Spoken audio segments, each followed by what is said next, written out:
Hello everybody, welcome to another edition of Tech Talk. This is Shannon for Alabama's 13, and today we're looking at the iFi Pro X2 16 gigabyte card. This is the easiest way.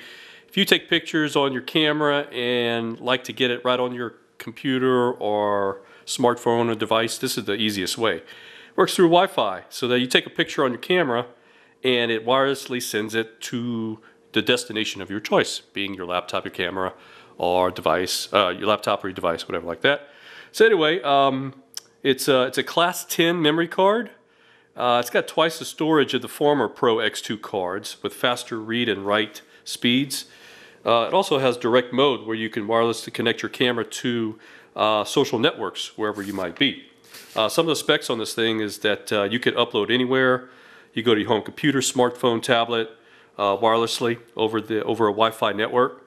The card can be set up to automatically free up space after photos and videos are transferred. You could transfer raw files. It backs up automatically either on your home computer or iFi's cloud. You could share in real time. You can actually share as you take a picture directly to social networks like Facebook and Flickr. And it has geotagging feature on it automatically. So as soon as you take a picture, it'll geotag it so you can see where it was taken. I did test it out a little bit, and when I took, I'm using a Canon T1i, and when I took a full resolution photo, it transferred it to my laptop in about a little under 30 seconds. So not too bad.